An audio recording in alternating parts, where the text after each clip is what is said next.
اعوذ باللہ من الشیطان الرجیم بسم اللہ الرحمن الرحیم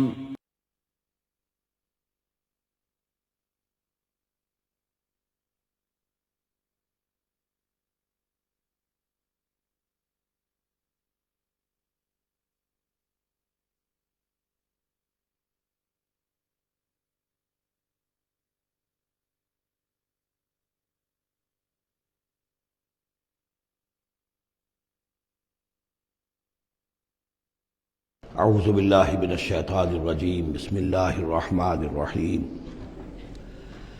وَإِذْ تَأَذَّنَ رَبُّكَ لَيَبْعَثَنَّ عَلَيْهِمْ إِلَى يَوْمِ الْقِيَامَةِ مَنْ يَسُومُهُمْ سُوءَ الْعَذَابِ إِنَّ رَبَّكَ لَسَرِيعُ الْعِقَابِ وَإِنَّهُ لَغَفُورٌ رَحِيمٌ صدق اللہ العظیم۔ اس سے پہلے کہ ہم آگے بڑھیں، جو آخری مضمون آیا تھا، جو آیات ہم پڑھ چکے ہیں، ان کے ضمن میں ایک وضاحت ضروری ہے۔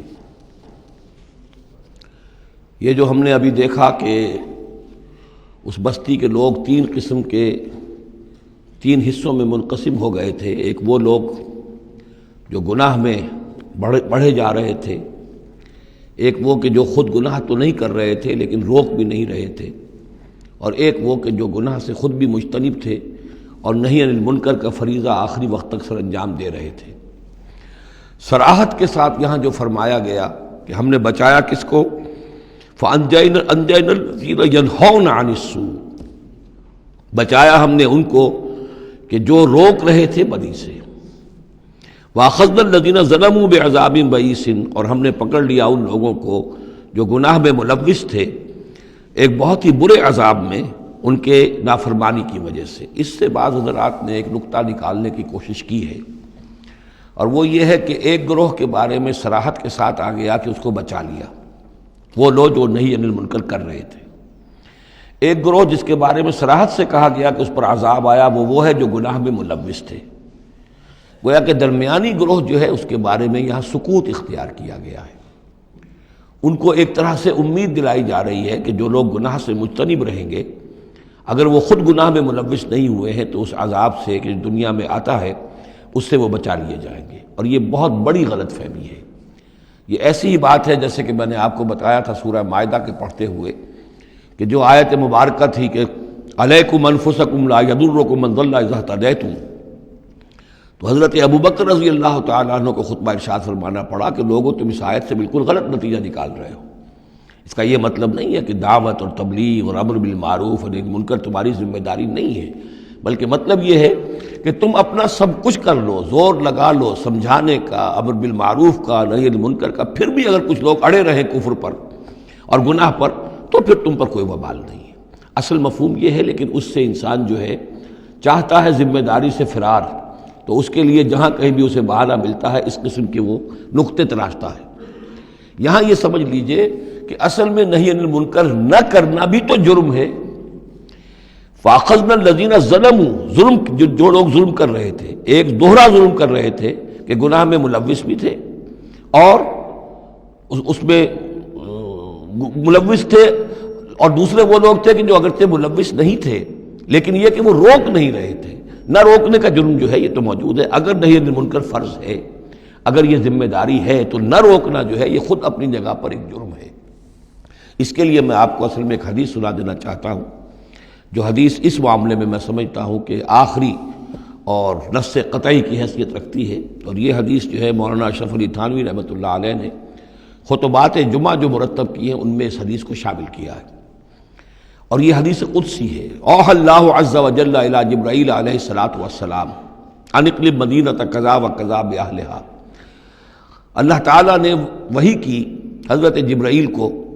کہ فلاں فلاں شہروں کو تلپٹ کر دو، الٹ دو، جیسے کہ عامورہ اور صدوم کے شہروں کے بارے میں حکم آیا۔ قال فقال، حضور فرماتے ہیں اس پر حضرت جبرائیل نے عرض کیا بارگاہ خداوندی میں، رب یا رب ان فیہا عبدک فلانا لم یعصک طرفۃ عین، پروردگار اس میں تو تیرا فلاں بندہ بھی ہے جس نے کبھی پلک جھپکنے جتنی دیر بھی معصیت میں نہیں گزاری، گناہ سے اتنا پاک صاف، نگاہ کا ادھر سے ادھر ہو جانا، اتنا وقت بھی کبھی معصیت میں صرف نہیں کیا، تو کیا اس پر بھی الٹ دوں؟ قال فقال، حضور نے فرمایا، اس پر اللہ تعالیٰ نے ارشاد فرمایا اقلبها علیہ وعلیہم، الٹو اس بستی کو، پہلے اس پر پھر دوسروں پر۔ وجہ کیا ہے؟ فإن وجهه لم يتبعر في ساعة قط، اس کے چہرے کا رنگ میری غیرت کی وجہ سے کبھی متغیر نہیں ہوا۔ یہ خود تو گناہ سے بچا رہا، لیکن گناہ پھیلتے رہے، شریعت کی دھجیاں بکھرتی رہیں، اللہ تعالیٰ کے احکام کا مذاق اڑایا جاتا رہا، اور یہ اپنے دھندے میں لگا رہا، کاروبار میں لگا رہا، یا اپنے نوافل میں لگا رہا، مراقبوں میں لگا رہا، ذکر اذکار میں لگا رہا، تو یہ دوسروں سے بڑھ کر مجرم ہے۔ اقلبها علیہ، اقلبها علیہ وعلیہم، الٹو اس بستی کو، پہلے اس پر پھر دوسروں پر۔ فإن وجهه لم يتبعر فی ساعة قط۔ اور دوسرے یہ کہ قرآن مجید میں سورہ انفال اب بہت قریب آ گئی ہے، ہم پڑھیں گے جلد ہی، وہ آیت مبارکہ بھی نص قطعی ہے قرآن کے حوالے سے، یہ تو حدیث کے حوالے سے ہوئی۔ قرآن مجید میں فرمایا گیا واتقوا فتنة لا تصیبن الذین ظلموا منکم خاصہ۔ اس دنیا میں جب کوئی اجتماعی سزا آتی ہے، کسی قوم کے اندر بحیثیت مجموعی جب منکرات پھیل جائیں، تو جب سزا آتی ہے تو پھر وہ صرف جو گناہ گار ہیں انہی کو اپنی لپیٹ میں نہیں لیتی، بلکہ وہ لوگ جو بچے ہوئے تھے وہ بھی لپیٹ میں آ جاتے ہیں۔ ہاں، امید جو دلائی گئی ہے یہاں سے وہ یہ ہے کہ جو امر بالمعروف و نہی عن المنکر کی آخری حد تک، آخری وقت تک کوشش کرتے رہے ہوں، اللہ تعالیٰ ان کو بچا لے گا۔ اب آگے چلیے، وَإِسْتَأْذَنَ رَبُّكَ، اور یاد کرو جب کہ آپ کے رب نے یہ اعلان کر دیا، لَيَبْعَثَنَّ عَلَيْهِمْ، وہ لازماً اٹھاتا رہے گا ان پر، مسلط کرتا رہے گا ان پر، الی یوم القیامہ، قیامت کے دن تک، ایسے لوگوں کو من یسومہم سوء العذاب، جو انہیں بدترین عذاب کے اندر مبتلا کرتے رہیں گے۔ ان ربک لسریع العقاب، یقیناً آپ کا رب سزا دینے میں بہت جلدی کرتا ہے۔ وَإِنَّهُ لَغَفُورٌ رحیم، اور یقیناً وہ غفور بھی ہے، رحیم بھی ہے۔ اللہ کی تو یہ دونوں شانیں ہیں، وہ عزیز ذو انتقام بھی ہے، سریع العقاب بھی ہے، لیکن وہ غفور اور رحیم بھی ہے۔ اب یہ آپ کا طرز عمل ہے کہ آپ اپنے آپ کو اس کی کس شان کا مستحق بناتے ہیں۔ اس آیت میں واقعہ یہ ہے کہ جس قانون کا ذکر ہو رہا ہے اللہ تعالیٰ کی طرف سے، اس فیصلے کا، وہ ہماری نگاہوں کے سامنے ان کی پوری تاریخ، اس لیے کہ اس کے بعد آ رہا ہے وَقَطَّعْنَاهُمْ فِي الْأَرْضِ أُمَمًا، ہم نے انہیں زمین کے اندر منتشر کر دیا، فرقوں کے اندر اور قوموں کے اندر۔ یہ ڈایاسپورا جو ہے ان کا، جو سن 70 سے شروع ہوا ہے، سن 70 عیسوی میں جو رومن جنرل تھا ٹائٹس، اس نے سیکنڈ ٹیمپل کہ جو حضرت عزیر علیہ السلام کے زمانے میں پھر دوبارہ ہیکل تعمیر ہوا تھا، اس کو شہید کیا۔ 1,33,000 یہودیوں کو ایک دن میں قتل کیا یروشلم میں، اور یہاں سے یہودیوں کو نکال باہر کیا، فلسطین سے نکال دیے گئے، تم اب فلسطین میں نہیں رہ سکتے۔ وہاں سے ان کا ڈایاسپورا شروع ہوا ہے، کوئی کہیں چلا گیا، کوئی کہیں چلا گیا، کوئی روس میں چلا گیا، کوئی یورپ میں چلا گیا، کوئی ہندوستان میں آ گیا، کوئی مصر میں آباد ہو گیا، کوئی اور دور دراز کے علاقوں میں۔ پھر جب یہ امریکہ دریافت ہوا ہے تو یہ امریکہ بھی چلے گئے، وہاں بھی جا کر آباد ہو گئے۔ تو یہ ان کا ڈایاسپورا کا پیریڈ ہے کہ جس میں یہ گویا کہ منتشر کر دیے گئے پوری زمین کے اندر، ان کی کوئی ایک جمعیت کہیں نہیں رہی، اور ہر جگہ ان سے نفرت تھی، شدید نفرت۔ بلکہ ان کے اوپر واقعہ یہ کہ یورپ میں تو بڑا ان کے اوپر ظلم بھی ہوتا تھا، جس طرح چاہتے تھے ان کو وہاں کے عیسائی جو ہیں، جیسا کہ میں بتا چکا ہوں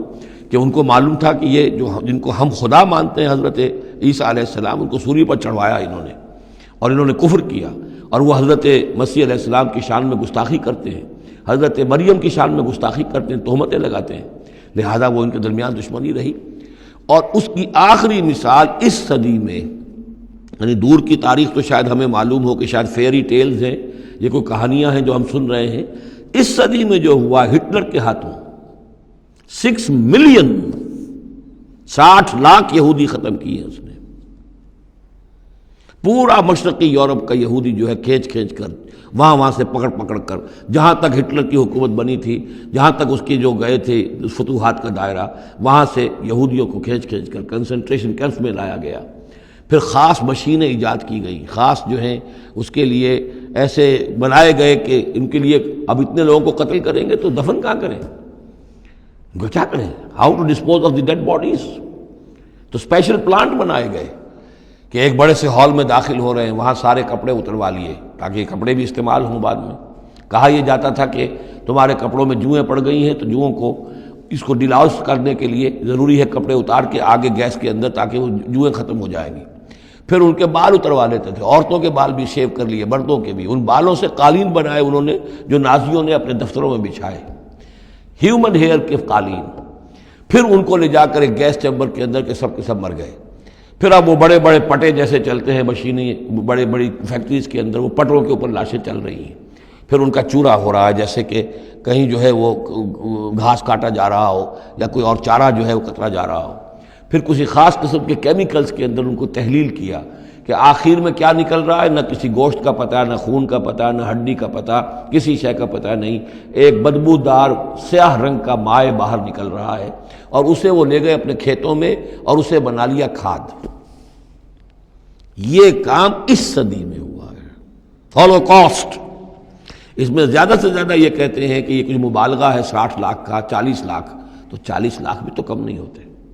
40 لاکھ افراد کا اس طرح ختم ہو جانا۔ استأذن ربک لیبعثن علیہم الی یوم القیامہ، ان کا آخری وقت تو اب آنے والا ہے، وہ زیادہ دور نہیں ہے، لیکن اس سے پہلے جیسے شمع بجھنے سے پہلے بھڑکتی ہے، لہذا وہ ایک بھڑک ہے اس کی کہ جو یہودیوں کی ہے، اسرائیل ہے، ان کی طاقت ہے، ان کی قوت ہے، عربوں پر وہ چھائے ہوئے ہیں۔ اور واقعہ یہ ہے کہ مسلمان جس عذاب کے مستحق ہو چکے ہیں، اور ان میں سے عرب چونکہ ہمارے ہاں اونچے درجے کے، اس اعتبار سے امت کے اندر ان کا مقام اونچا درجے کا ہے کہ حضور عرب تھے، انہی کی زبان میں اللہ کی کتاب ہے، اور ان کی جو اللہ تعالیٰ کے دین کی طرف سے جو انہوں نے پیٹھ پھیری ہے، لہذا اس کی جو سزا انہیں مل رہی ہے وہ یہ ہے کہ ایک مغضوب علیہم قوم کے ہاتھوں ان کی تذلیل ہو رہی ہے، ان کے سامنے جھکنا پڑ رہا ہے۔ جن کے ساتھ کسی ایک کمرے میں کبھی بیٹھتے نہیں تھے، اب ان کے ساتھ گفت و شنید جو ہے اور ان کے ساتھ بغل گیر ہونے کی نوبت جو ہے وہ آئی ہے۔ اور ابھی جو کچھ ہونا ہے وہ خیر دوسری بات ہے، میں اس وقت اس میں نہیں جانا چاہتا، وہ آخری وقت بھی آئے گا، پھر جو ہے حضرت مسیح علیہ السلام بھی نازل ہوں گے، اور وہی چونکہ ان کی طرف رسول تھے، رسول اللہ بنی اسرائیل، تو آخری وہ عذاب ہلاکت کہ جو باقی 6 قوموں کا تو آ چکا، حضرت نوح علیہ السلام، حضرت نوح کے سامنے بیٹا جو ہے وہ غرق ہوا کہ نہیں ہوا، حضرت ہود، حضرت صالح، ان سب کے سامنے جو ہے ان کی قومیں ہلاک ہوئیں، تو اب حضرت مسیح کو اٹھا لیا گیا تھا، وہی آئیں گے اور انہی کے ہاتھوں یہ اپنے کیفر کردار کو پہنچیں گے اور ان کا ایک ایک بچہ ختم ہوگا۔ لیکن اس سے پہلے ان کے ہاتھوں مسلمانوں پر اللہ کے عذاب کے بڑے کوڑے برسیں گے۔ To add insult to injury, کہ ایک یہودی قوم کے ہاتھوں، مغضوب علیہم قوم کے ہاتھوں پٹائی ہوگی، اور جو ہو رہی ہے، لیکن یہ کہ ابھی شدید تر صورت میں اس کا شروع ہونے والا ہے معاملہ۔ کوئی دنوں کی بات ہے کہ مسجد اقصیٰ شہید کر دی جائے گی، اور پھر ایک طوفان جو ہے مڈل ایسٹ میں شروع ہو جائے گا۔ وَإِسْتَأْذَنَ رَبُّكَ لَيَبْعَثَنَّ عَلَيْهِمْ إِلَىٰ يَوْمِ الْقِيَامَةِ مَن يَسُومُهُمْ سُوءَ الْعَذَابِ، یاد کرو جب کہ آپ کے رب نے یہ اعلان کر دیا تھا کہ وہ لازماً اٹھاتا رہے گا، مسلط کرتا رہے گا ان پر قیامت تک ایسے لوگوں کو جو انہیں بدترین عذاب میں مبتلا کرتے رہیں گے۔ إِنَّ رَبَّكَ لَسَرِيعُ الْعِقَابِ وَإِنَّهُ لَغَفُورٌ رَحِيمٌ وَقَطَّعْنَاهُمْ فِي الْأَرْضِ، ہم نے متفرق کر دیا ان کو زمین میں، امماً، فرقے بن گئے، علیحدہ جماعتیں بن گئیں، اور اب ان کے جھگڑے ہو رہے ہیں مختلف علاقوں سے، جو لوگ آ کر اسرائیل میں آباد ہو رہے ہیں۔ اب ظاہر بات ہے سینکڑوں برس تک کچھ یہودی جو ہیں روس میں رہے، ان کے اپنے کچھ مزاج اور بن گئے ہیں، ان کی شکلوں کے اندر بھی تبدیلی ہو گئی ہے، ان کی زبان بھی کچھ مختلف ہے، تو اب یہ اسرائیل کے اندر ان کے مابین تصادم ہوتا ہے۔ منہم الصالحون ومنہم دون ذلک، ان میں سے ہے کچھ لوگ جو صالح بھی ہیں، لیکن یہ کہ ان میں وہ بھی ہے کہ جو دوسری طرح کے ہیں اور طرح کے ہیں۔ وَلَوْنَاهُمْ بِالْحَسَنَاتِ وَالسَّيِّئَاتِ لَعَلَّهُمْ يَرْجِعُونَ، ہم انہیں بھلائی سے اور برائی سے آزمائش کرتے رہے شاید کہ یہ لوگ لوٹ آئیں۔ فَخَلَفَ مِن بَعْدِهِمْ خَلْفٌ، لیکن یہ کہ ان کے بعد ایسے ناخلف لوگ ان میں پیدا ہو گئے، وَرِثُوا الْكِتَابَ، وہ کتاب کے وارث ہو گئے، وارث بنے، تورات کے وارث بنے۔ یَأْخُذُونَ عَرَضَ هَذَا الْأَدْنَىٰ، وہ اس دنیا جو ادنا زندگی ہے، دنیا کی ادنا زندگانی، اسی کے ساتھ و سامان کے پیچھے پڑے رہتے ہیں، حاصل کرتے ہیں حلال سے، حرام سے، جائز سے، ناجائز سے۔ وَيَقُولُونَ سَيُغْفَرُ لَنَا، اور کہتے ہیں ہمیں تو بخش دیا جائے گا، ابراہیم کی نسل سے ہیں، اسرائیل کی اولاد ہیں، we are the chosen people of the Lord، سَيُغْفَرُ لَنَا، ہمیں بخش دیا جائے گا۔ وہیں یاتہم عرض مثلہ یاخذوہ، اگر ایسا ہی اور سامان بھی ان کو دیا جائے اور لے لیں گے، حرام سے یہ نہیں دیکھیں گے کہ حلال سے یا حرام سے۔ الم یؤخذ علیہم میثاق الکتاب، کیا ان سے کتاب کا عہد نہیں لیا گیا تھا؟ جب تورات دی گئی تھی تو عہد لیا گیا تھا، اللہ یقول علی اللہ الا الحق، کہ نہیں منسوب کریں گے اللہ کی طرف کوئی بات مگر حق، ودرسوا ما فیہ، اور انہوں نے پڑھا اس کو جو کچھ کہ اس میں تھا، والدار الآخرۃ خیر للذین یتقون، اور یقیناً آخرت کا گھر، پچھلا گھر تو بہتر ہے انہی لوگوں کے لیے جنہوں نے تقوی کی روش اختیار کی. فلا تعقلون، تو کیا تم عقل سے کام نہیں لیتے؟ والذین یمسکون بالکتاب واقاموا الصلاۃ، اور رہے وہ لوگ کہ جو کتاب کو مضبوطی کے ساتھ جنہوں نے تھاما، تمسک کیا کتاب کے ساتھ، اور اقاموا الصلاۃ، نماز قائم کی. انا لا نضیع اجر المصلحین، ایسے مصلحین کا اجر ہم ضائع نہیں کریں گے. بات ہے کہ کوئی نہ کوئی لوگ تو ان کے اندر اچھے رہے، آخری وقت تک بھی رہے. وَإِذْ نَتَقْنَا الْجَبَلَ فَوْقَهُمْ، اور یاد کرو جب کہ ہم نے پہاڑ کو ان کے اوپر اٹھا دیا تھا. كَأَنَّهُ ذُلَّةٌ، ایسے ہو گیا تھا جیسے سائبان ہو. وَظَنُّوا أَنَّهُ واقع بِهِمْ، اور انہیں یقین ہو گیا تھا کہ ابھی ہم پر گرا کہ گرا. خُذُوا مَا آتَيْنَاكُمْ بِقُوَّةٍ، اور ہم نے اس وقت کہا تھا کہ تھامو اس کو مضبوطی کے ساتھ جو ہم نے تمہیں دیا ہے، اس کتاب کو مضبوطی سے تھامو، اس کو پوری قوت کے ساتھ اپنی اس کا تمسک کرو. وَاذْكُرُوا مَا فِيهِ لَعَلَّكُمْ تَتَّقُونَ، اور جو کچھ اس میں ہے اس کو یاد رکھو، مستحضر رکھو، تاکہ تم بچتے رہو اور تمہارے اندر تقویٰ کی روش پیدا ہو جائے. وَإِذْ أَخَذَ رَبُّكَ مِن بَنِي آدَمَ مِن ظُهُورِهِمْ ذُرِّيَّتَهُمْ، اور یاد کرو جب کہ نکالے اللہ نے، آپ کے رب نے، تمام بنی آدم کی پیٹھوں سے ان کی نسل کو. اب یہ کہ یہ اصل میں تو معاملہ ہو رہا ہے عالم الارواح میں، جبکہ ابھی جسد پیدا ہی نہیں ہوئے تھے. لیکن دو ہی شکلیں ہو سکتی تھی، یا تو لوگوں کو یہ ساری بات پہلے بتائی گئی ہوتی، عالم ارواح ہے، پہلی تخلیق یہ ہے، دوسری تخلیق یہ ہے. عالم ارواح میں یہ قول و قرار دیا گیا. عرب کے جو اولین مخاطب تھے حضور صلی اللہ علیہ وسلم کے اور قرآن کے، چونکہ ان کے لیے یہ چیزیں ان کی اس وقت کی استعداد کے اعتبار سے بھاری تھیں، قرآن مجید نے عام فہم الفاظ استعمال کیے. جب ہم نے نسل آدم کی تمام ان کی پیٹھوں سے ذریت کو نکال لیا، یعنی یہ کہ جتنے بھی انسان آنے والے تھے دنیا میں، ان سب کی ارواح جو ہیں وہ وہاں موجود تھیں. وَإِذْ أَخَذَ رَبُّكَ مِن بَنِي آدَمَ مِن ظُهُورِهِمْ ذُرِّيَّتَهُمْ وَأَشْهَدَهُمْ عَلَىٰ أَنفُسِهِمْ، اور ان کو گواہ بنایا اپنے اوپر، اچھی طرح سوچ سمجھ کر. اقرار جو ہوتا ہے جس کو ہم کہتے ہیں میں بقائمی ہوش و حواس یہ اقرار کر رہا ہوں، تو پوری طرح ہوش و حواس میں سیلف کانشسنس، یہ میں آپ کو بتا چکا ہوں، ہمارے اندر جو سیلف کانشسنس ہے، خود شعوری، وہ ہے ہی ہماری روح کی بنیاد پر. حیوانات میں بھی شعور تو ہے، کانشسنس تو ہے، سیلف کانشسنس نہیں ہے، خود شعوری نہیں ہے. تو یہ خود شعوری کا منبع جو ہے در حقیقت وہ روح ہے. تو وہ ارواح موجود تھی، انہیں اپنی ذات کا شعور تھا. اشہدہم علی انفسہم، انہیں اپنی ذات کے اوپر خود گواہ بنا کر پھر سوال کیا، الست بربکم، کیا میں تمہارا رب نہیں ہوں، تمہارا مالک، تمہارا آقا؟ قالوا بلا، وہ کہیں گے کیوں نہیں، شہیدنا، ہم اس پر اقرار کرتے ہیں، ہم گواہ ہیں. اب یہاں نوٹ کیجئے، جیسے کہ اس سے پہلے آیا تھا سورہ مائدہ میں کہ اہل کتاب تمہارے پاس ہمارا بشیر اور نذیر آ گیا، مبادا تم یہ کہو کہ ہمارے پاس کوئی بشیر اور نذیر نہیں آیا. وہ گویا کہ اتمام حجت تھی اہل کتاب پر. سورہ انعام میں آ چکا ہے کہ مبادا تم یہ کہو کہ کتابیں تو دی گئی تھیں ہم سے پہلے دو گروہوں کو، ہم تو جانتے نہیں تھے، عبرانی زبان کی کتاب نہیں پڑھتے تھے. وہ اتمام حجت تھا بنی اسماعیل پر کہ اب تمہارے اندر ہم نے اپنا ایک رسول بھیج دیا صلی اللہ علیہ وسلم، یہ کتاب آ گئی ہے. اب تم یہ نہیں کہہ سکتے کہ وہ تو ہم سے پہلے دو گروہوں پر نازل کی گئی تھی. ہاں اگر ہم پر کہیں نازل کی گئی ہوتی تو ہم ان دونوں سے بڑھ کر بہت زیادہ جو ہے اس سے فائدہ اٹھاتے اور حق پر ہوتے. اب یہ جو گواہی ہے یہ آ رہی ہے پوری نوع انسانی، جس کے حوالے سے میں نے آپ کو بتایا تھا کہ وہ عہد کہ جو ہر روح انسانی اللہ کے ساتھ کر کے آئی ہے. کوئی نبی نہ آتا، کوئی کتاب نہ آتی، تب بھی یہ عہد بنیاد ہے مواخذہ اخروی کی، محاسبہ، accountability, the grand accountability of the day of judgment. اس کا بیسس جو ہے وہ یہ ہے، بنیادی بات یہ ہے، بنیادی حجت یہ ہے. نبوت سے، کتابوں سے، وحی سے یہ تو اتمام حجت ہوا ہے، اضافی شے ہے. اللہ نے امتحان کو اور آسان کر دیا نوع انسانی کے لیے، لیکن بنیادی حجت جس کی بنا پر ہر انسان رسپانسبل ہے، اکاؤنٹیبل ہے، وہ یہ عہد ہے. ان تقولوا یوم القیامت انا کنا عن ھذا غافلین، مبادا تم کہو قیامت کے دن کہ ہم تو اس سے غافل تھے. او تقولوا انما اشرک آباؤنا من قبل، یا تم یہ کہو، یہ پلی لے لو کہ ہمارے آباء و اجداد تھے، انہوں نے شرک کیا تھا. وَكُنَّا ذُرِّيَّةً مِّن بَعْدِهِمْ، ہم ان کے بعد ان کی نسل میں سے تھے، ہم ان کے راستے پر چلتے رہے، لہذا اصل جرم تو ان کا ہے، ہمارا نہیں. أَفَتُهْلِكُنَا بِمَا فَعَلَ الْمُبْطِلُونَ، تو کیا پروردگار تو ہمیں ہلاک کرے گا ان لوگوں کے فعل کی وجہ سے کہ جنہوں نے یہ باطل ایجاد کیا تھا. ایجاد تو انہوں نے کیا تھا، ہم تو موجد نہیں ہیں، ہم تو ان کے مقلد تھے، متبع تھے. وَكَذَلِكَ نُفَصِّلُ الْآيَاتِ وَلَعَلَّهُمْ يَرْجِعُونَ، اور اسی طریقے سے ہم اپنی آیات کو تفصیل سے بیان کر دیتے ہیں تاکہ وہ لوٹیں، شاید کہ وہ لوٹیں، سوچیں، غور کریں، رجوع کریں۔ اب ایک واقعہ آ رہا ہے ایک شخصیت کا، اور اس کی تمثیل کے پیرائے میں، ویسے تو یہ واقعہ ہے، یہ صرف کوئی تشبیہ نہیں ہے، لیکن یہ کہ اس کو تمثیلاً لائے ہیں۔ افراد اور اقوام کا کوئی معاملہ ایسا بھی ہوتا ہے کہ کسی قوم کو یا کسی فرد کو اللہ نے کوئی بہت اونچا مقام دیا ہو، بہت اس پر اکرام فرمایا ہو، بہت انعام کیا ہو، لیکن پھر یہ کہ وہ اپنی کسی ایک ہی خباثت کی وجہ سے اور کسی ایک بڑی غلطی جو ہے گراوٹ کی وجہ سے وہ اپنی تمام ان فضیلتوں سے محروم ہو جائے اور بالکل شیطان کا چیلا بن کر رہ جائے۔ وَاتْلُ عَلَيْهِمْ نَبَأَ الَّذِي آتَيْنَاهُ آيَاتِنَا، یہ بلعام بن باورہ، اس کی تفصیل جو ہے تورات میں ہے۔ یہ ایک اسرائیلی تھا، بہت نیک، عابد، زاہد، عالم،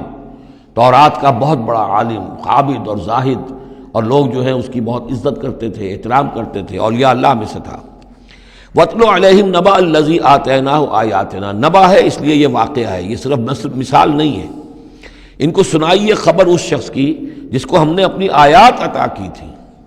اس سے میں یہ مفہوم لیتا ہوں کہ صاحب کرامت بزرگ تھا، یعنی جو آیات جو ہیں یہاں پر خاص طور پر کرامت کے لیے آ رہا ہے۔ فَانْسَلَخَ مِنْهَا، وہ اس میں سے نکل بھاگا۔ فَأَتْبَعَهُ الشَّيْطَانُ، تو شیطان اس کے پیچھے لگ گیا۔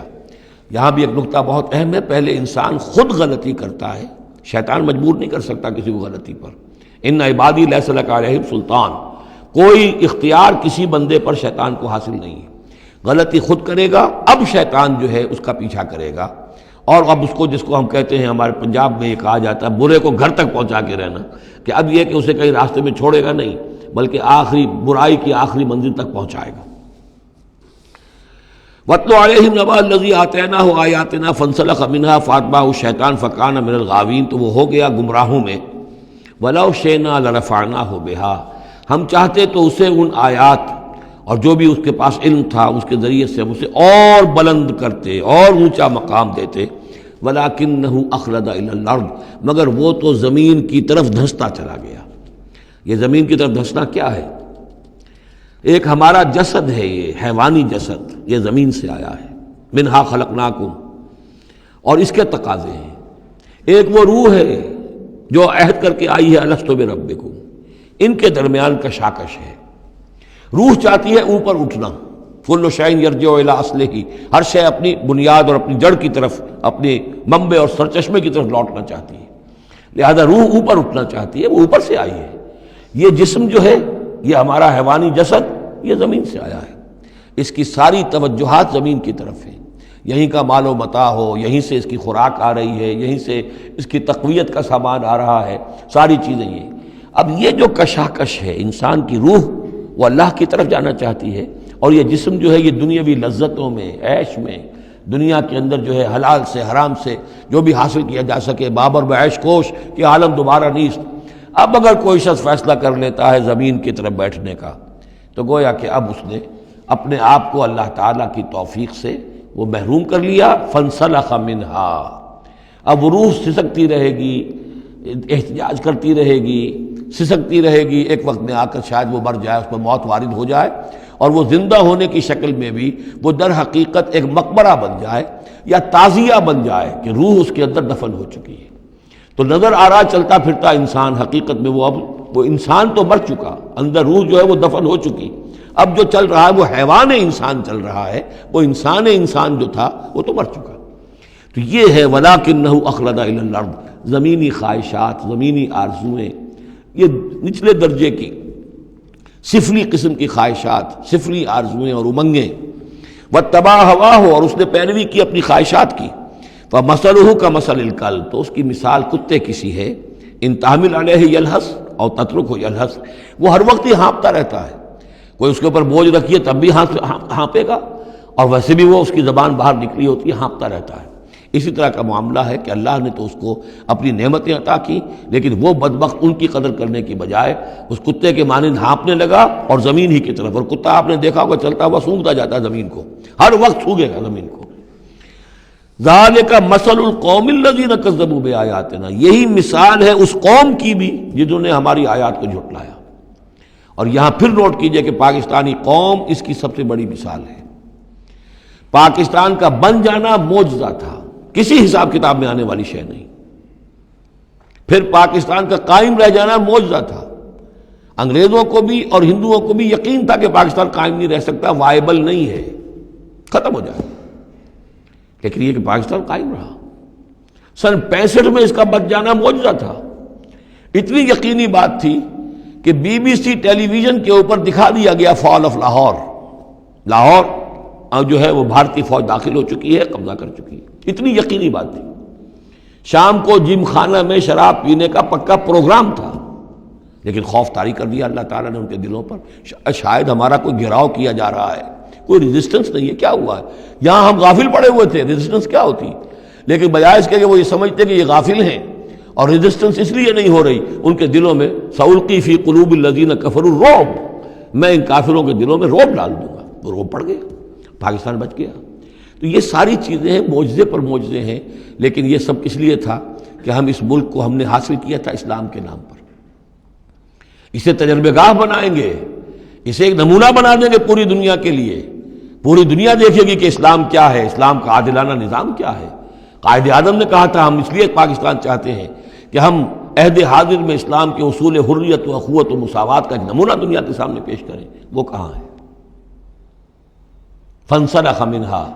ان تمام آیات سے ہم نکل بھاگے ہیں، شیطان کی پیروی کی ہے، اور جو حال ہوا ہے 2 لخت ہو چکے ہیں، اور ابھی کیا حال ہوگا، جو نئی صورتحال جو ہے اس ملک کے اندر اب کھدبد ہونے لگی ہے، پکنے لگی ہے، اس کی صورتحال کیا بنے گی واللہ اعلم۔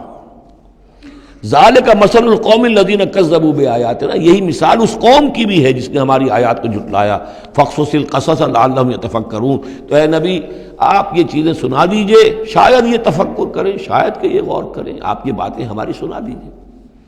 سا مثلا القوم الذین کذبوا بآیاتنا، بری ہے مثال اس قوم کی جنہوں نے ہماری آیات کو جھٹلایا، وانفسہم کانوا یظلمون، اور وہ خود اپنی جانوں کے اوپر ظلم ڈھاتے رہے۔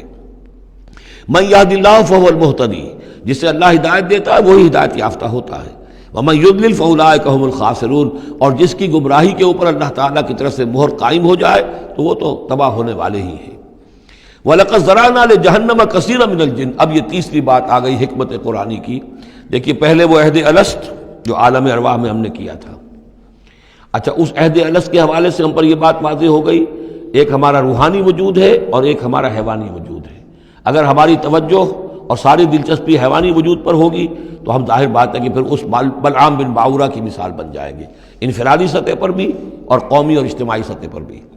اب تیسری بات آ رہی ہے کہ انسانوں میں سے کثیر انسان وہ ہیں جو نظر آتے ہیں انسان، حقیقت میں انسان نہیں ہے، حیوانوں کی سطح پر ہے۔ وَلَقَدْ ذَرَأْنَا لِجَهَنَّمَ كَثِيرًا مِنَ الْجِنِّ وَالْإِنسِ، ہم نے جہنم کے لیے پیدا کیے ہیں بہت سے جن اور انس۔ لہم قلوب لا یفقہون بہا، ان کے دل تو ہیں لیکن ان سے غور نہیں کرتے، تفقہ نہیں کرتے۔ وَلَهُمْ أَعْيُنٌ لَا يُبْصِرُونَ بِهَا، ان کی آنکھیں ہیں ان سے دیکھتے نہیں۔ وَلَهُمْ آذَانٌ لَا يَسْمَعُونَ بِهَا، ان کے کان ہیں لیکن ان سے سنتے نہیں۔ اولئک کالانعام، یہ چوپایوں کے مانند ہیں، بل ہم اضل، بلکہ ان سے بھی گئے گزرے ہیں۔ اولئک هم الغافلون، یہی لوگ ہیں کہ جو غافل ہیں۔ یعنی یہ کہ جب انسان ہدایت سے منہ موڑتا ہے اور جب ہٹ دھرمی پر اتر آتا ہے اور جب اللہ تعالیٰ دلوں پر مہر کر دیتا ہے اور ان کی سماعت پر، کانوں پر مہر لگا دیتا ہے، ان کی آنکھوں پہ پردے ڈال، اب یہ کیا رہ گئے؟ اب یہ انسان نہیں رہے، ان کے دل تو ہیں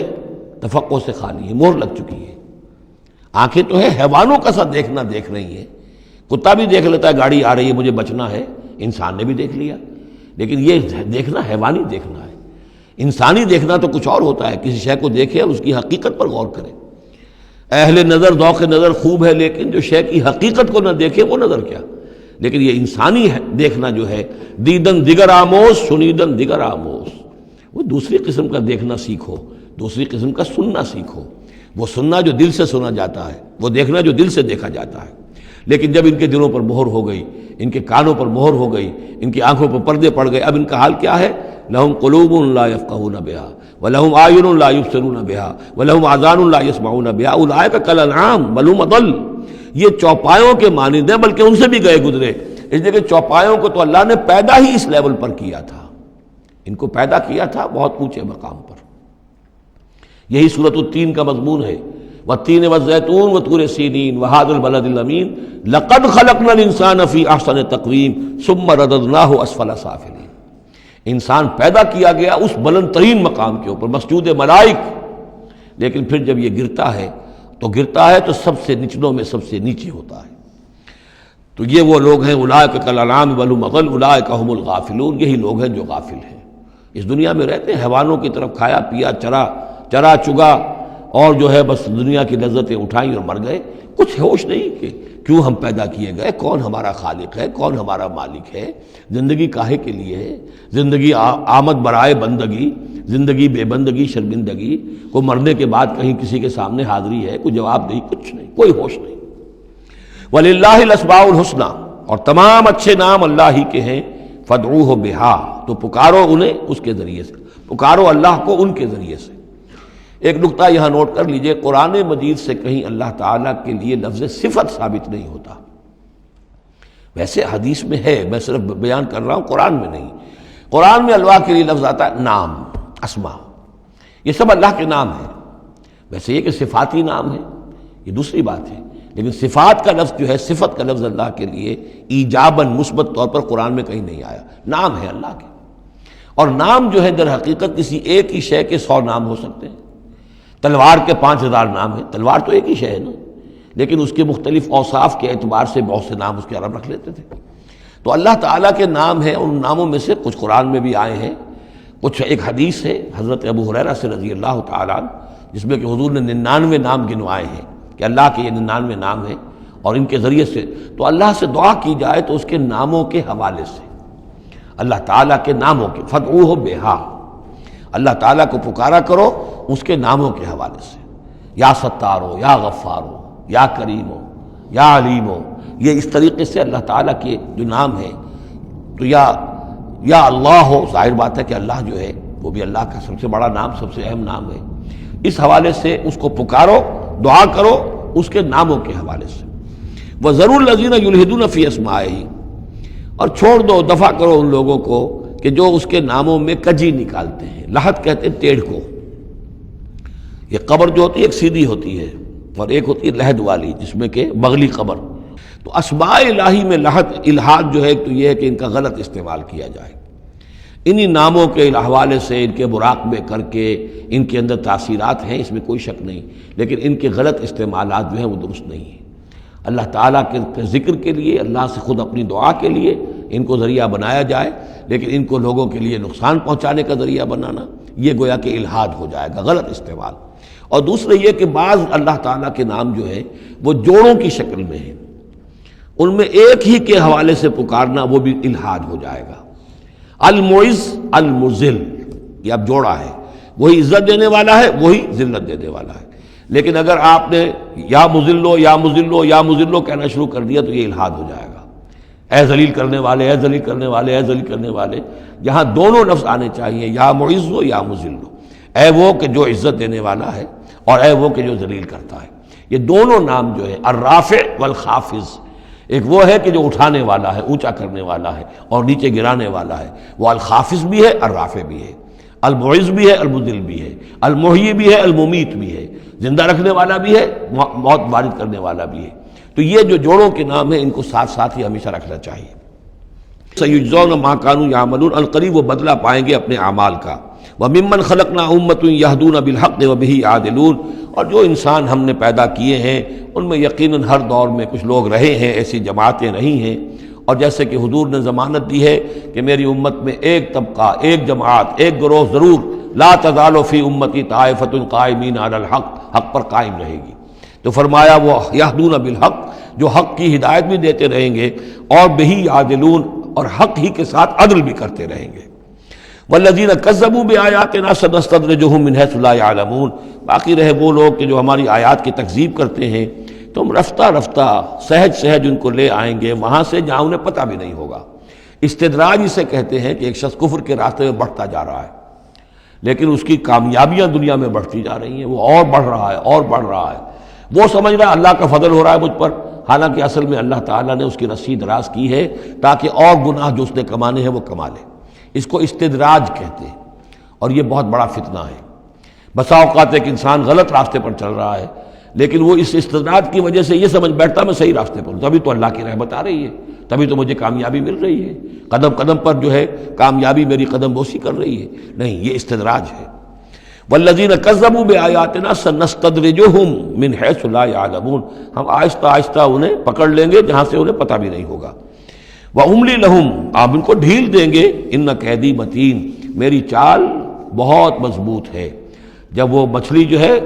کانٹا اس کے حلق میں اب پھنس چکا ہے، اب اس کی ڈور جو ہے آپ ڈھیل کرتے رہیے، کوئی حرج نہیں، ان قیدی متین، کہیں جانے والی نہیں ہے۔ اولم یتفکروا، کیا یہ لوگ تفکر نہیں کرتے، غور و فکر نہیں کرتے؟ ما بصاحبہم من جنہ، ان کے جو ساتھی ہیں یعنی محمد صلی اللہ علیہ وسلم، انہیں کوئی جنون نہیں ہے، کوئی جن ان پر نہیں آ گیا ہے۔ یہ بھی وہی انداز ہے، سرچنگ کویسچن، کہ ذرا غور کرو، کبھی تم نے سوچا ہے، کہہ تو دیتے ہو تم، کبھی سوچا ہے یہ محمد صلی اللہ علیہ وسلم جو تمہاری نگاہوں کے سامنے ہے، ان کی سیرت، ان کا کردار، ان کی شخصیت، ان کی طہارت، ان کی صفائی، نظافت، یہ چیزیں ایسی ہیں کہ جن کے بارے میں کوئی شخص یہ کہہ سکے کہ ان پر کوئی جن آ گیا ہے یا ان کا کوئی دماغی توازن ٹھیک نہیں رہا۔ ما بصاحبہم من جنہ، کوئی ان کو جنون نہیں ہے، کوئی جن ان کے اوپر نہیں آ گیا، ان ہوا الا نذیر مبین، نہیں ہے یہ مگر ایک واضح طور پر خبردار کر دینے والے۔ اولم ينظروا فی ملکوت السماوات والارض وما خلق اللہ من شیء، اور کیا یہ لوگ غور و فکر نہیں کرتے آسمانوں اور زمین کی سلطنت میں اور جو اللہ تعالیٰ نے چیزیں بنائی ہیں؟ وان عسى ان يكون قد اقترب اجلهم، اور کیا انہیں یہ گمان نہیں ہے ہو سکتا ہے کہ ان کی مہلت ختم ہوا چاہتی ہو، ان کی اجل، لکل امۃ اجل، ہر قوم کے لیے ایک اجل معین ہے، تو تم کیسے نچنت ہو گئے ہو سکتا ہے کہ تمہاری وہ اجل اب قریب آ چکی ہو۔ ان یکون قد اقترب اجلهم فبأي حدیث بعدہ یؤمنون، تو اب اس کے بعد اور کس شے پر، کس بات پر یہ ایمان لائیں گے؟ من یضلل اللہ فلا ہادی لہ، جس کو اللہ گمراہ کر دے گا یا جس کی گمراہی پر اللہ کی طرف سے مہر تصدیق ثبت ہو جائے گی، اب اسے کوئی ہدایت دینے والا نہیں۔ وَيَذَرُهُمْ فِي طُغْيَانِهِمْ يَعْمَهُونَ، اور وہ چھوڑ دے گا ان کو ان کی سرکشی میں اندھے ہو کر آگے بڑھتے ہوئے۔ يَسْأَلُونَكَ عَنِ السَّاعَةِ أَيَّانَ مُرْسَاهَا، اے نبی آپ سے پوچھتے ہیں یہ قیامت کب آئے گی، آپ ہمیں بہت ڈراتے رہتے ہیں قیامت قیامت قیامت کب آئے گی، کب لنگر انداز ہوگی؟ قل انما علمها عند ربی، کہہ دیجئے اس کا علم تو میرے رب کے پاس ہے۔ لا یجلیها لوقتها الا هو، نہیں روشن کرے گا اسے اس کے وقت پر مگر خود وہ، اس کا وقت سوائے اللہ کے کسی کے علم میں نہیں، کسی فرشتے کے علم میں نہیں ہے، کسی کے علم میں نہیں ہے، وہی ہے لا یجلیها لوقتها، اپنے اس وقت معین کے اوپر خود ہی اسے روشن کرے گا۔ ثقلت فی السماوات والارض، ویسے وہ آسمانوں اور زمین ہی کے اندر اٹھی ہوئی ہے، حمل اسی کے اندر ہے اس کا، یعنی یوں سمجھیے کہ ہر شے کے اندر جو تخلیق کی گئی ہے اس کی فنا بھی اسی شے میں موجود ہے۔ ہر تخلیق جو ہے اس کی ایک اجل مسمى ہے، تو گویا کہ اس کی موت اس کے ساتھ ہی ہے، ہم اپنی موت اپنے ساتھ لیے پھر رہے ہیں۔ اسی طرح یہ کائنات جو ہے جس کی تخلیق کی گئی ہے، یہ گویا کہ وہ جو جیسے کسی کا حمل ہوتا ہے عورت کا، وہ حمل لیے پھر رہی ہو، اسی طریقے سے یہ کائنات اپنی اس قیامت کو اٹھائے پھر رہی ہے۔ ثقلت فی السماوات والارض لا تأتیکم الا بغتۃ، لیکن نہیں آئے گی تم پر مگر اچانک۔ یسألونک کأنک حفی عنہا، اے نبی آپ سے تو یہ اس طرح پوچھتے ہیں گویا کہ آپ اس کی کھوج میں لگے ہوئے ہیں، آپ کو یہی فکر دامنگیر ہے قیامت کب آئے گی، حالانکہ آپ کا اس سے کوئی سروکار نہیں، یہ ہمارا معاملہ ہے۔ قل انما علمها عند اللہ، کہہ دیجئے اس کا علم تو صرف اللہ کے پاس ہے، ولکن اکثر الناس لا يعلمون، لیکن اکثر لوگ علم نہیں رکھتے۔ قل لا املک لنفسی نفعا ولا ضرا، کہہ دیجئے مجھے کوئی اختیار نہیں ہے خود اپنی جان کے بارے میں بھی، نہ کسی نفع کا اور نہ ضرر کا، الا ما شاء اللہ، سوائے اس کے کہ جو اللہ چاہے۔ ولو كنت اعلم الغیب لاستكثرت من الخیر، اور اگر مجھے علم غیب حاصل ہوتا تو میں تو بہت سا خیر جمع کر لیتا، میرے پاس علم غیب نہیں ہے۔ یہ جیسا کہ ہم پہلے پڑھ چکے سورہ نام میں، کہہ دیجئے میں نہ تم سے یہ کہتا ہوں کہ میں فرشتہ ہوں، نہ میں یہ کہتا ہوں کہ میرے پاس علم غیب ہے، نہ میں یہ کہتا ہوں کہ میرے پاس اللہ کے خزانے جو ہیں وہ میرے قبضہ قدرت میں ہیں، کچھ بھی نہیں۔ وَلَوْ كُنْتُ أَعْلَمُ الْغَيْبَ، اگر غیب کا علم میرے پاس ہوتا لَاسْتَكْثَرْتُ مِنَ الْخَيْرِ، تو میں نے بہت سا خیر جمع کر لیا ہوتا۔ وَمَا مَسَّنِيَ السُّوءُ، اور مجھے کوئی تکلیف آتی ہی نہ۔ ان انا الا نذیر وبشیر لقوم یؤمنون، نہیں ہوں میں کچھ بھی مگر یہ کہ ایک بشیر اور نذیر ہوں، خبردار کرنے والا، بشارت دینے والا، لقوم یؤمنون، ان لوگوں کے لیے کہ جو ایمان والے ہوں۔ هو الذی خلقکم من نفس واحدۃ، وہی ہے جس نے تمہیں پیدا کیا ایک جان سے، وجعل منہا زوجہا، اور اسی سے بنایا اس کا جوڑا، لیسکن الیہا، تاکہ وہ سکون حاصل کرے اس کی طرف۔ اس کی طرف میں اشارہ کر چکا ہوں سورہ بقرہ میں بھی۔ وابتغوا ما کتب اللہ لک، کہ یہ جو معاملہ ہے شوہر اور بیوی کا، اس میں یہاں جہاں اولاد کا معاملہ ہے وہاں ایک تسکین بھی ہے، سکون بھی ہے۔ فلما تغشاہا، تو جب شوہر ڈھانپ لیتا ہے اپنی بیوی کو، حملت، اور اس سے حمل ہو جاتا ہے، حملاً خفیفاً، اور وہ ہلکا حمل ہوتا ہے، ابھی پتہ بھی نہیں چلتا کہ کوئی حمل ٹھہر گیا ہے، فمرت بہ، تو وہ اس کو لے کر چلتی پھرتی رہتی ہے۔ فلما اثقلت، جب بوجھل ہو جاتی ہے، دعوا اللہ ربہما، تو اب وہ دونوں اللہ کو پکارتے ہیں، اپنے رب کو، لئن آتیتنا صالحا، اے اللہ اگر یہ بچہ تو ہمیں عطا کر دے گا، صحت مند، صحیح، درست، ہر نک سکھ سے صحیح ہو، اس کے تمام اعضاء درست ہوں، لئن آتیتنا صالحا لنکونن من الشاکرین، تو ہم بڑا شکر ادا کریں گے، بڑا ہم تیرا احسان مانیں گے۔ فلما آتاہما صالحا، اور جب اللہ تعالیٰ نے انہیں عطا کر دیا درست بھلا چنگا بچہ، جعلا لہ شرکاء، اب اس میں شریک ٹھہرا دیے، یہ فلاں بزرگ کے مزار پہ میں گئی تھی، یہ ان کی نگاہ کرم ہوئی ہے، اور یہ فلاں جو ہے دیوی کی کرپا ہو گئی ہے کہ جس کی وجہ سے مجھے اولاد مل گئی ہے، دیا اللہ نے، اور اب یہاں پہ اس کے لیے دیوی اور دیوتا یاد آ گئے۔ فتعال اللہ عما یشرکون، تو اللہ بہت بلند و بالا ہے ان کے شرک سے۔ ایشرکون ما لا یخلق شیئا وہم یخلقون، کیا وہ ان چیزوں کو شریک کر رہے ہیں اللہ کے ساتھ جو کوئی شے تخلیق کرتے ہی نہیں، وہ تو خود مخلوق ہیں، فرشتے ہیں تو مخلوق ہیں، جنات ہیں تو مخلوق ہیں، انبیاء ہیں تو مخلوق ہیں، اولیاء اللہ ہیں تو مخلوق ہیں، یہ تو خود مخلوق ہیں، سب کے سب مخلوق ہیں۔ ایشرکون ما لا یخلق شیئا وہم یخلقون ولا یستطیعون لہم نصرا ولا انفسہم ینصرون، نہ وہ ان کی مدد کر سکتے ہیں نہ وہ اپنی مدد پر قادر ہیں، وہ تو سب کے سب جو ہے اللہ کے بندے ہیں۔ ان تدعوہم الی الہدی، اب یہاں پر تدریجاً بات لائی جا رہی ہے ان کو کہ جو ان کے اصل جو ڈیٹیز ان کی ہیں، وہ تو سمجھتے ہیں دیویاں ہیں، دیوتا ہیں، وہ تو اوپر ہیں، وہ تو انویزیبل ہیں، ہم نے ان کے نام پر یہ بت تراش لیے ہیں۔ تو چاہے رادھا کرشنن ہو، چاہے کوئی اور فلسفی ہو، وہ کہے گا یہ کہ ہم ان بتوں کو نہیں پوج رہے، ہم بھی جانتے ہیں یہ پتھر ہے، پتھر کے سوائے میں کیا ہے، یہ نہ دیکھ سکتے ہیں نہ چل سکتے ہیں، پتھر ہیں۔ لیکن عام طور پر ان کے ہاں آدمی جو ہے عوام کی سطح پر، وہ پھر انہی کو سمجھ بیٹھتا کہ یہی ہے، اور چومتا ہے، چاٹتا ہے، جو بھی کرتا ہے، ان کا دھون پیتا ہے، ان کے سامنے ڈنڈوت کرتا ہے، ان کے سامنے جو ہے حلوے مانڈے پیش کرتا ہے، تو عوامی سطح پر ذہن میں یہی آ جاتا ہے کہ یہی ہیں معبود جن کو کہ ہم پوج رہے ہیں، اور انہی کے اندر قدرت ہے ہماری مشکل کشائی کی۔ اب ادھر رخ آ رہا ہے، ان تدعوہم الی الہدی، اگر تم پکارو انہیں ہدایت کے لیے کہ تمہیں راستہ دکھا دیں، لا یتبعوکم، وہ تمہاری طرف توجہ ہی نہیں کر سکیں گے، سواء علیکم ادعوتموہم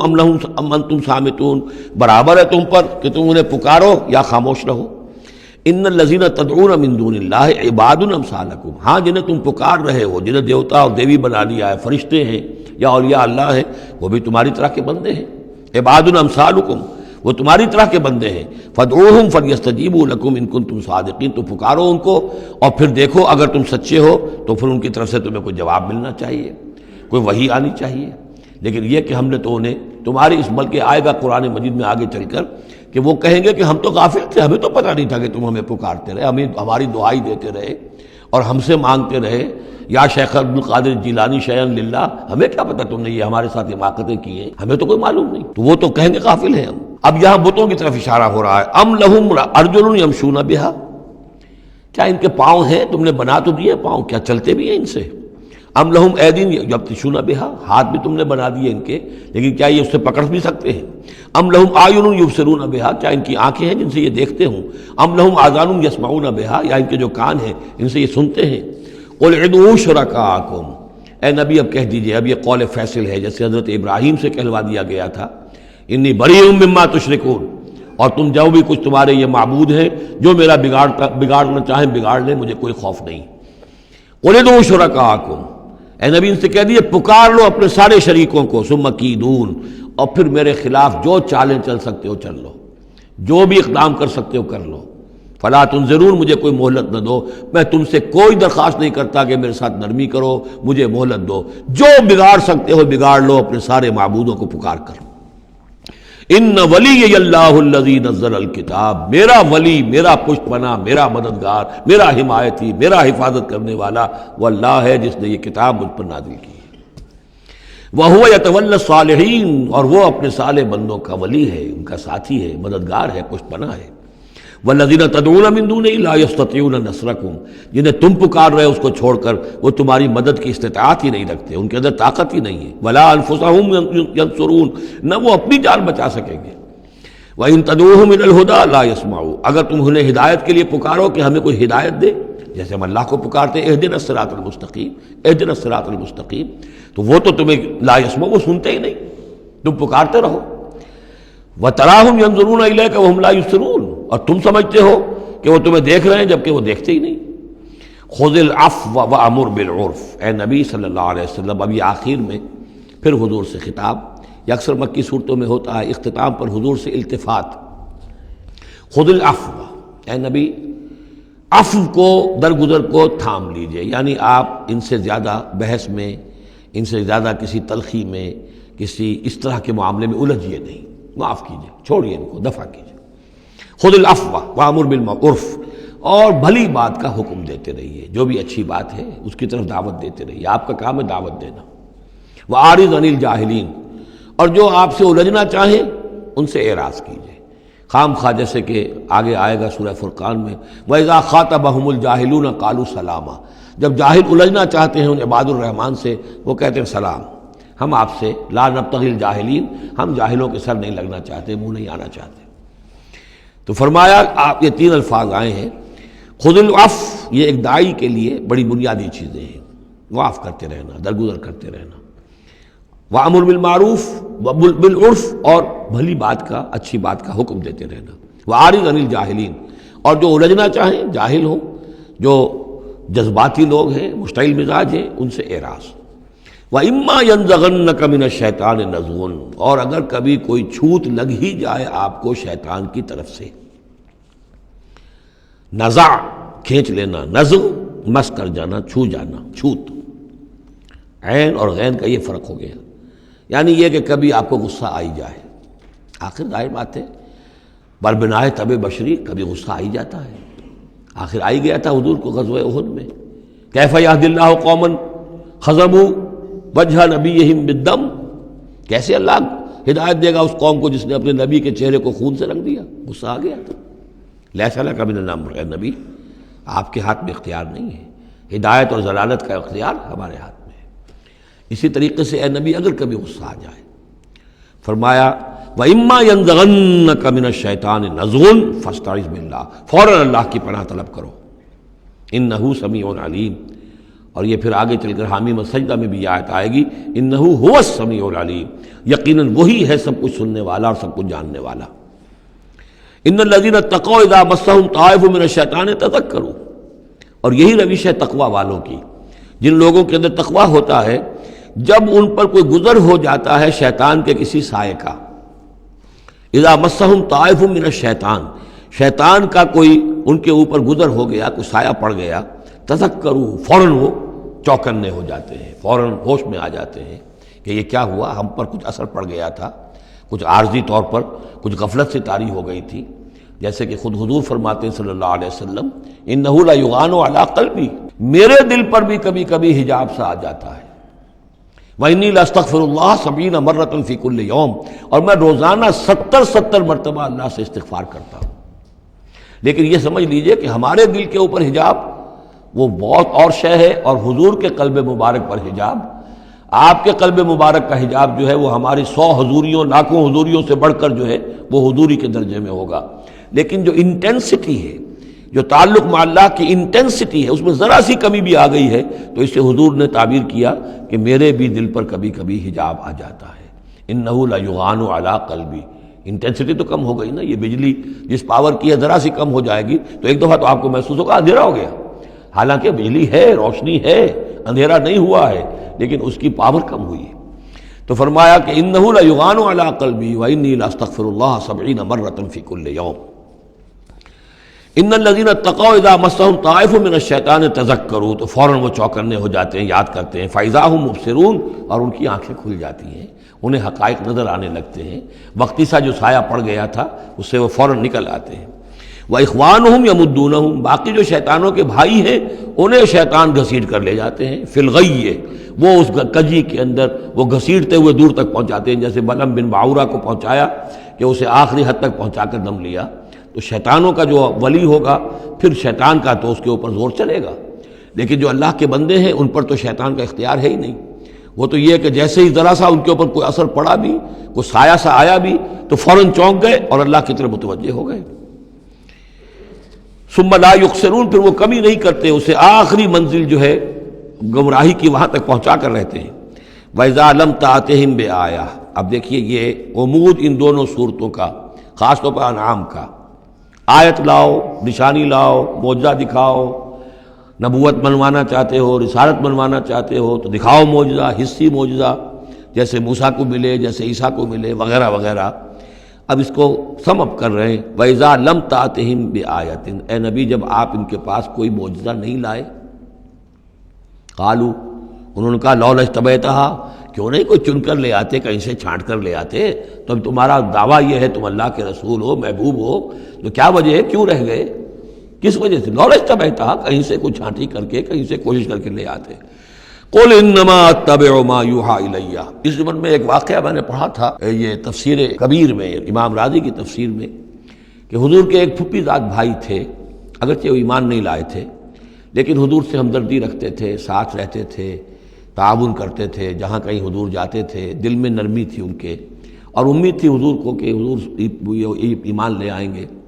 لیکن جب آخری معاملہ یہ ہوا کہ جو سرداران قریش تھے انہوں نے گویا کہ ان کے اپنے زوم میں انہوں نے حجت قائم کر دی، اے نبی یہ معجزہ دکھا دو، اے محمد چلو مان لیں گے، چلو یہ نہیں دکھا سکتے یہ دکھا دو، یہ نہیں دکھا سکتے یہ دکھا دو، وہ سب سورہ بنی اسرائیل میں آئے گا۔ تو جب یہ ساری باتیں حضور نے کرنی میرے اختیار میں نہیں ہے، یہ تو اللہ تعالیٰ کا فیصلہ ہے، اللہ جب چاہے گا دکھائے گا، میرے اختیار میں نہیں ہے۔ تو پھر وہاں سے حضور جب اٹھے سب وہاں تو شور مچ گیا، پھر ظاہر بات ہے کہ وہ تو تالی پٹ گئی ہوگی کہ بس رہ گئے ان کی، اب تو یہ تو ہمارے جو عوام ہیں انہوں نے کہا ہوگا کہ ہمارے سردار تو جیت گئے، اس لیے کہ یہ تو ناکام رہ گئے، انہوں نے تو آخری درجے میں کہہ دیا یہ نہیں دکھا سکتے یہ دکھا دو، یہ نہیں دکھا سکتے یہ دکھا دو، یہ معجزہ نہیں تو یہ دکھا دو، یہ نہیں تو یہ دکھا دو، کوئی بھی نہیں دکھا سکتے۔ تو اس کے بعد جب حضور کے ساتھ وہاں سے حضور دل گرفتہ ہو کر اٹھے اور آئے تو ساتھ وہ پھوپھی زاد بھائی بھی تھا، اس نے کہا کہ محمد آج تو آپ کی قوم نے آپ پر حجت قائم کر دی ہے، اب میں آپ کا ساتھ نہیں دے سکتا۔ یعنی یہ ہے کہ جو اثر پڑتا تھا لوگوں کے اوپر کہ اب تو حجت آپ پر قائم ہے، تو جس کو میں نے کہا تھا سورہ انعام کا وہ مقام کہ ان کان کبر علیک اعراضهم فان استطعت فتبتغی نفقا فی الارض او سلما فی السماء فتاتیہم بآیہ، اے نبی اگر آپ پر بہت بھاری گزر رہا ہے، شاق گزر رہا ہے ان کا اعراض، تو اگر آپ میں طاقت ہے تو کہیں زمین میں سرنگ لگا لیجئے، کہیں آسمان پر سیڑھی لگا لیجئے، اور کہیں سے جہاں سے آپ لا سکتے ہو لے آئیے، ہم نہیں دکھائیں گے۔ تو واقعہ یہ ہے کہ انسان اس کو اپنے اوپر طاری کرے، اس صورتحال میں ویژولائز کرے اپنے آپ کو، تو کس قدر ضیق میں اس وقت محمد رسول اللہ صلی اللہ علیہ وسلم کی شخصیت آ چکی تھی۔ وَإِذَا لَمْ تَأْتِهِمْ بِآیَةٍ، اور جب آپ نہیں لائے ان کے پاس کوئی نشانی، قَالُوا لَوْلَا اجْتَبَیْتَهَا، کیوں نہیں لے آئے کہیں سے؟ قُلْ إِنَّمَا أَتَّبِعُ مَا يُوحَىٰ إِلَيَّ، کہہ دیجئے میری حیثیت تو صرف یہ ہے کہ میں پیروی کر رہا ہوں اس کی کہ جو میری طرف وحی کی جا رہی ہے، اس سے بڑا میں نے دعویٰ نہیں کیا، نہ خدائی کا، نہ کوئی علم غیب کا دعویٰ کیا، نہ میں نے یہ کہا کہ اللہ کے خزانے میرے دستے تصرف میں ہیں، میں نے کوئی دعویٰ نہیں کیا۔ ھذا بصائر من ربکم، اور یہ تمہارے رب کی طرف سے بصیرت افروز باتیں ہیں جو میں تمہارے سامنے پیش کر رہا ہوں، میں خود پیروی کر رہا ہوں اس کی اور تمہارے سامنے پیش کر رہا ہوں۔ وَھدًى وَرَحْمَةٌ لِّقَوْمٍ يُؤْمِنُونَ، اور یہ ہدایت ہے اور رحمت ہے ان لوگوں کے حق میں جو ایمان لانے والے ہیں۔ وَإِذَا قُرِئَ الْقُرْآنُ فَاسْتَمِعُوا لَهُ وَأَنصِتُوا، اور جب قرآن پڑھا جا رہا ہو تو تم اسے پوری توجہ سے سنا کرو۔ سمع یسمع کے معنی سننا، اور استمع یستمع پوری توجہ کے ساتھ، ارتکاز توجہ کے ساتھ سننا، کان لگا کر، کان دھر کر سننا۔ وانصتوا، اور خود خاموش رہا کرو۔ اسی آیت کو دلیل بناتے ہیں وہ حضرات جو یہ سمجھتے ہیں کہ امام کے پیچھے جہری قرأت میں پڑھنا نہیں چاہیے، اس لیے کہ ظاہر بات ہے کہ جب امام پڑھ رہا ہے تو آپ کو پوری توجہ سے امام کی قرأت کو سننا چاہیے، خود پڑھنے کی طرف توجہ کریں گے تو پھر اس کے سننے کی طرف توجہ جو ہے وہ نہیں رہے گی، اور یہاں خاص حکم بھی ہے انصتوا، خود خاموش رہو، لعلکم ترحمون، تاکہ تم پر رحم کیا جائے۔ واذکر ربک فی نفسک تضرعا وخیفا ودون الجہر من القول بالغدو والآصال، اور اپنے رب کو یاد کرتے رہا کرو اپنے جی ہی جی میں، تضرعا، عاجزی کرتے ہوئے، گڑ گڑاتے ہوئے۔ اس عاجزی اور گڑ گڑانے کی انتہا ہے وہ دعا جو میں نے نقل کی ہے، جو مسلمانوں پر قرآن مجید کے حقوق کے نام سے میرا کتاب چاہے اس کے آخر میں مقام عبدیت، اللہم انی عبدک وابن عبدک وابن امتک فی قبضتک ناصیتی بیدک ماض فی حکمک عدل فی قضاؤک، اے اللہ میں تیرا بندہ ہوں، غلام ہوں، میرا باپ بھی تیرا بندہ اور غلام تھا، میری ماں تیری ادنا کنیز تھی، میں تیرے قبضہ قدرت میں ہوں، میرے پورے وجود میں تیرا ہی حکم جاری و ساری ہے، اور تو جو بھی میرے بارے میں فیصلہ کرے عدل فی قضاؤک، وہ یقیناً حق پر اور عدل پر مبنی ہے۔ یہ عاجزی، اسألک بکل اسم هو لک، میں تجھ سے درخواست کر رہا ہوں تیرے ہر نام کے حوالے سے تیرا ہے، علمتہ احدا من خلقک، جو تو نے کسی اپنی مخلوق کو سکھایا، او انزلتہ فی کتابک، یا اپنا نام تو نے اپنی کسی کتاب میں نازل فرمایا، اب استاثرت بہ فی مکنون الغیب عندک، یا اپنے اس نام کو تو نے اپنے پاس ہی غیب میں ہی کہیں چھپا کر رکھا ہوا ہے، خزانہ بنایا ہوا ہے۔ میں ان تمام ناموں کے حوالوں سے سوال کے حوالے سے واسطے سے تم آپ سے درخواست کرتا ہوں ان تجعل القرآن ربیع قلبی و نور صدری و جلاء حزنی و ذہاب ہمی و غمی، قرآن کو میرے سینے کا نور بنا دے، میرے دل کا سرور بنا دے، میرے تفکرات کا ازالے کا ذریعہ بنا دے، میرے غموں کا اور تفکرات اور جو بھی پریشانیاں ہیں ان کے ازالے کا ذریعہ بنا دے۔ یہ ہے دعا محمد رسول اللہ کی۔ اب خاص طور پر چونکہ آیت پہلے آ گئی تھی وَإِذَا قُرِئَ الْقُرْآنُ فَاسْتَمِعُوا لَهُ وَأَنصِتُوا، تو اسی کے حوالے سے یہ دعا جو ہے یہ خاص طور پر جو ہے مسلمانوں پر قرآن مجید کے حقوق اور کیا عظمت قرآن کی ہے کہ اللہ تعالیٰ سے جو سوال کر رہے ہیں حضور کہ قرآن کو